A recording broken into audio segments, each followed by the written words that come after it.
Hi guys! Good day!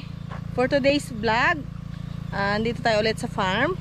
Update ko lang kayo sa status ng ating talong. So guys, ayun nga, hindi tayo biniyayaan ng ulan. So ang talong natin kailangan nating diligan dahil pag hindi ito na diligan at nabigyan ng tamang tubig, hindi rin siya magbibigay ng magandang bunga. So ang nangyayari, pagkakulang sa tubig ang ating alagang talong, ang bunga niya ay maliit. Tapos bumabaliko, yung ganyan, bumabaliko.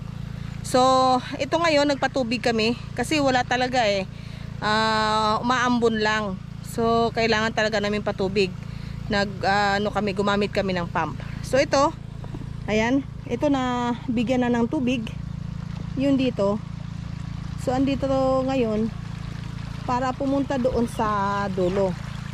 So guys, ipapakita ko yung pagkakinulang ng tubig ang ating talong. Ganito ang nagiging bunga. Ganito guys, oh. Yan yan. Ganyan, oh. Nagiging liko. Yan. Tapos pumapayat. Marami ang nagiging class B na bunga. So kailangan talaga ng patubig. Ayan.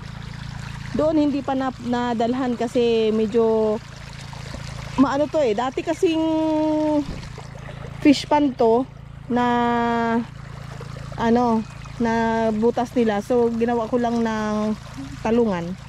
So inuna muna namin yung doon sa dulo para kasi masyadong tuyo yung doon banda. So tara guys, samahan niyo ako yan.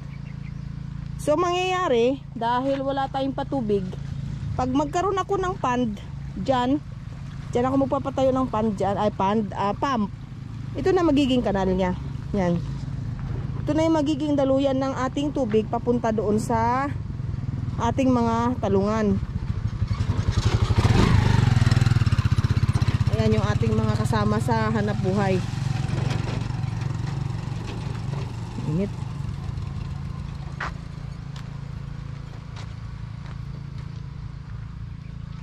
Ayan, oh.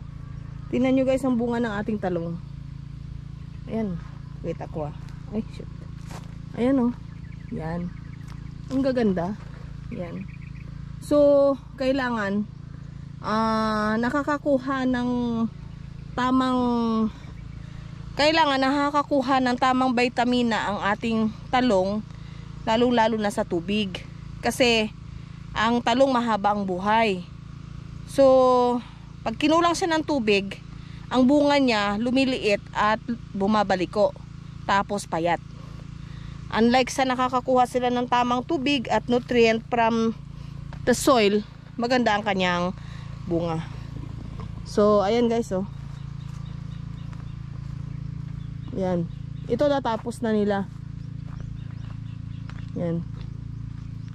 So kahit papaano, nalagyan na ng tubig. Pero mas inuna nilang lagyan yung nandoon sa malayo kasi tuyo na.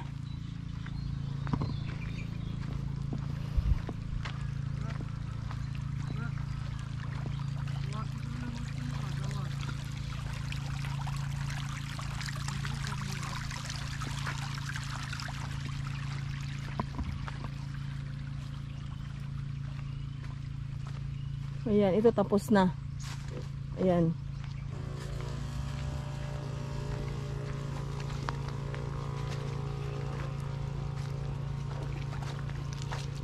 Yan, bubuksan naman siya para doon naman sa kabila.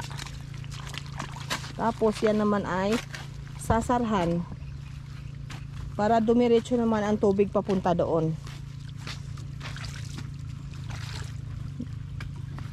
Di ba, kois? Yan, ganyan, oh. So, yung tubig pupunta naman siya doon.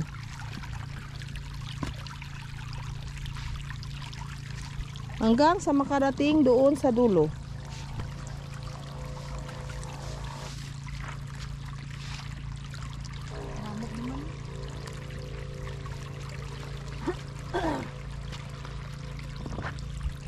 Tingnan nyo, yung wala pang tubig. Ayan, oh. Ayan.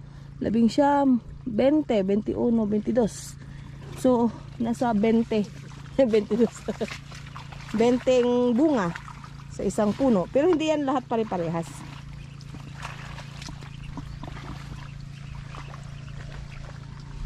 Ayan. So, ang talong, habang tumatagal, lalong dumadami ang kanyang bunga. So, kailangan lang nating alagaan para bigyan din tayo ng magaganda at maraming bunga. So, maganda talaga pagka meron tayong katulad ng irrigation. Walang problema sa pagpatubig. Gumagamit kami ng pump. Tapos, yung sapa dyan, natutuyo siya. Lalong-lalo na ngayong summer, matutuyo yan.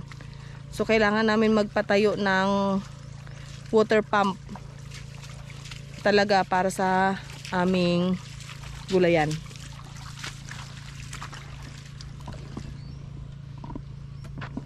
Ayan. Ayan o, binutasan na yan. Ayan, may butas na yun hanggang doon sa dulo. Para pagkabasa na, ililipat na naman ulit.